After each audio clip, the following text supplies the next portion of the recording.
जय श्री कृष्ण राधे राधे। नमस्कार बंधुरा, आज चले एसेছি आरो एकटी नतून भिडियो निये। জ্যৈষ্ঠ মাস চলাকালীন বাড়ির সদর দরজায় বেঁধে দিন এই একটি জিনিস, এতে আপনাদের সকল মনস্কামনা পূরণ হবে। আসুন বন্ধুরা, জেনে নেওয়া যাক সেই জিনিসটা কি। তার আগে বলি বন্ধুরা, আপনাদের কাছে একটি ছোট্ট অনুরোধ, আপনারা আমার চ্যানেলে নতুন হলে অবশ্যই চ্যানেলটিকে সাবস্ক্রাইব করে আমার পাশে থাকবেন। বন্ধুরা, এখন চলছে জ্যৈষ্ঠ মাস। বলা হয় এই জ্যৈষ্ঠ মাসটা অত্যন্তই গুরুত্বপূর্ণ, কারণ এই জ্যৈষ্ঠ মাসে হয় নানান শুভ কাজ। এছাড়াও রয়েছে বন্ধুরা এই জ্যৈষ্ঠ মাসের গুণাগুণ অনেকটাই বেশি। এই মাসে যদি কিছু নিয়ম মেনে চলা যায় তাহলে হয় সংসারে উন্নতি। এছাড়াও সংসারের সকল দুঃখ কষ্ট দূর করতে এই জ্যৈষ্ঠ মাসে বাড়ির সদর দরজায় এই জিনিসটি শুধুমাত্র বেঁধে রাখবেন। তারপর আপনারা বুঝতে পারবেন আপনাদের ভালো সময় আসতে চলেছে। বন্ধুরা, এই কাজটি করার জন্য এই জ্যৈষ্ঠ মাস চলাকালীন যে কোনো বৃহস্পতিবার বা শনিবার অবশ্যই এই কাজটি করার চেষ্টা করবেন।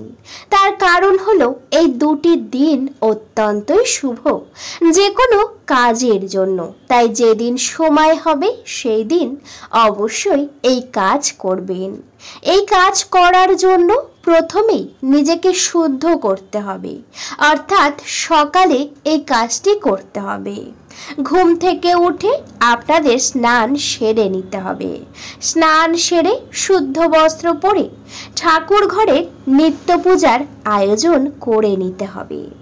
যখন নিত্য পূজার আয়োজন সম্পূর্ণ, তারপর আপনারা একটি পাত্র নেবেন। যদি তামার পাত্র থাকে সেটা নিতে পারেন, যদি আপনাদের কাছে পিতলের পাত্র থাকে সেটাও নিতে পারেন। পাত্রটা কিন্তু পরিষ্কার হতে হবে। এরপর সেই পাত্রর উপরে একদম পরিষ্কার একটি লাল শালু কাপড়ের টুকরো রাখবেন। এই শালু কাপড় আপনারা খুবই সহজে যে কোনো দর্শকর্মার দোকানে পেয়ে যাবেন, সেখান থেকে একটি নিয়ে নেবেন এবং তাতে একটু গঙ্গার জল ছিটিয়ে শুদ্ধ করে আপনারা অবশ্যই পাত্রের উপরে রাখবেন।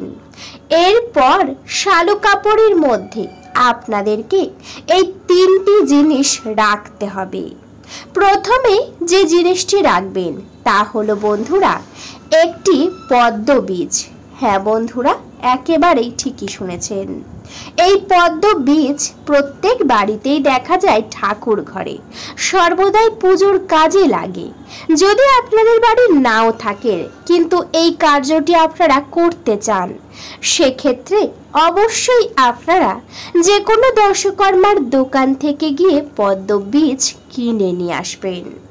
এরপর সেগুলিকে গঙ্গার জলে ধুয়ে অবশ্যই শালু কাপড়ের মধ্যে রাখবেন এবং দ্বিতীয় যে জিনিসটি রাখবেন তা হলো এক গাঁট শুকনো হলুদ।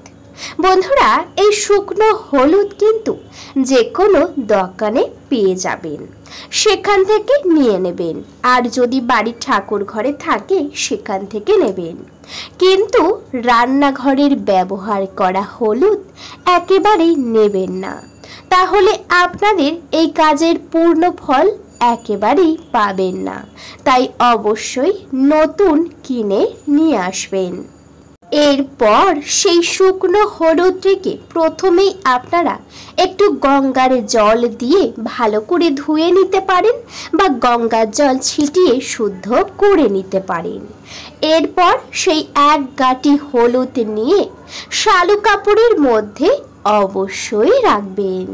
এরপর তৃতীয় যে জিনিস তা হলো বন্ধুরা অবশ্যই এই কাজের জন্য লাগবে একটি বা তিনটি শুকনো এলাচ।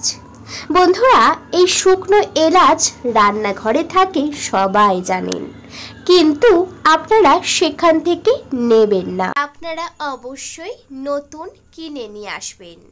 এই কাজের জন্য একটি গোটা এলাচ নিতে পারেন, যদি মনে করেন 3টিও নিতে পারেন, কিন্তু সেগুলি যেন একেবারেই শুকনো হয়। এই কাজের জন্য শুকনো লাগবে, কোনোভাবেই কাঁচা দেখে নেবেন না। এই 3টি জিনিস যখন একত্রে নেওয়া হয়ে যাবে, শালু কাপড়ের মধ্যে অবশ্যই রাখবেন এই 3টি জিনিস। এরপর উপর থেকে অবশ্যই আপনারা একটু পরিমাণ একটা গোটা ফুল দিয়ে দেবেন। যদি ইষ্ট দেবতার চরণে ফুল থাকে সেই ফুল দিতে পারেন, বা যে কোনো একটি পরিষ্কার ফুল নিয়ে আপনাদের বাড়িতে মা কালী হোক বা মা লক্ষ্মীর চরণে ছুঁয়ে নেবেন। এরপর ফুলটিকে নিয়ে শালু কাপড়ের উপরে আপনারা রেখে দেবেন। তারপর সেই পাত্রটিকে নিয়ে মায়ের চরণে রাখতে পারেন। এরপর শঙ্খ বাজিয়ে আপনারা পূজা সম্পূর্ণ করবেন সকালে। পূজা সম্পূর্ণ হয়ে যাবার পর কিছুক্ষণ বাইরে অবশ্যই অপেক্ষা করবেন, যাতে সমস্ত জিনিসের উপরে সকল দেবদেবীর আশীর্বাদ অবশ্যই পড়ে, সেই জন্য অবশ্যই অপেক্ষা করবেন। অপেক্ষার পরে পুনরায় ঠাকুর ঘরে যাবেন এবং তারপর আপনারা ঠাকুর ঘরে সকল দেবদেবীকে প্রণাম সেরে সমস্ত ভোগ তুলবেন, নিজেরা প্রসাদ হিসাবে গ্রহণ করবেন এবং বাড়ির সবাইকে অবশ্যই দেবেন। এরপর ঠাকুর ঘরটি ভালো করে মুছে পরিষ্কার করে নেবেন। তারপর মা কালীর সামনে আপনারা বসবেন, হাত জড়ো করে নিষ্ঠা সহকারে প্রণাম করে নেবেন। এরপর মায়ের কাছে অনুমতি চেয়ে পাত্রটিকে তুলে নেবেন। সেই শালু কাপড়টিকে ভালোভাবে বাঁধবেন, বেঁধে একটি পুডলি করে নেবেন। এমনভাবে বাঁধবেন যাতে কোনোভাবে ছিঁড়ে না যায়, তেমন দেখে আপনাদেরকে বেঁধে নিতে হবে।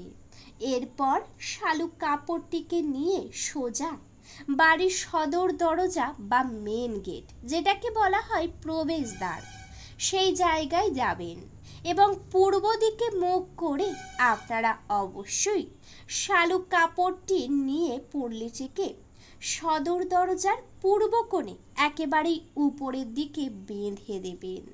যদি বাঁধার মতো কোনো জায়গা নাও থাকে, সেক্ষেত্রে একটু উপরের দিকে সেই পুডলিটিকে রাখতে পারেন। যদি আপনারা এই জ্যৈষ্ঠ মাস চলাকালীন যে কোনো বৃহস্পতিবার বা শনিবার এই কাজটি করেন, অবশ্যই আপনাদের গোটা বছরটা ভালো কাটবে এবং আপনাদের জীবন থেকে অশুভ প্রভাব দূর হবে। যদি বাড়ির মধ্যে কোনো নেগেটিভ এনার্জি থাকে, যদি বাড়ির মধ্যে কারোর নজর পড়ে, সমস্ত নজর দোষ একেবারের মতো কেটে যাবে। এই কাজটি আপনারা অনেক ভালোবাসা এবং মা কালীকে শ্রদ্ধা করেই করবেন, তবেই কিন্তু এর পূর্ণ ফল অবশ্যই পাবেন। বন্ধুরা, এই পুঁটলিটিকে বাঁধার সময় একটি নিয়ম অবশ্যই মেনে চলতে হবে। তা হলো, পুঁটলিটি যখন বাঁধবেন শুদ্ধ বস্ত্র পরেই বাঁধবেন এবং বাঁধার সময় বলবেন জয় মা কালী, জয় মা কালী, জয় মা কালী। এছাড়াও আপনারা মা লক্ষ্মীর নামও 3 বার নিতে পারেন। আপনাদের যেটা মনে হবে সেই দেবতার নাম 3 বার করবেন, তারপর পুঁটলিটিকে বেঁধে দেবেন। বাঁধা সম্পূর্ণ হয়ে যাবার পর হাত জড়ো করে প্রণাম সেরে আপনারা উপরে বা আপনাদের ঘরে প্রবেশ করবেন, আর পিছনের দিকে একবারও দেখবেন না। এই কাজটি করার সময় যতটা পারবেন গোপনে করার চেষ্টা করবেন। কোনোভাবেই কিন্তু আপনারা কাউকে জানিয়ে, কাউকে দেখিয়ে এই কাজ করবেন না। কাউকে জানালে, কাউকে দেখালে এর পূর্ণ ফল পাবেন না, তাই অবশ্যই কাজটি গোপনে করার চেষ্টা করবেন। বন্ধুরা, আশা করছি ভিডিওতে আপনারা পুরোটা বুঝতে পেরেছেন। ভিডিওটা এই পর্যন্ত।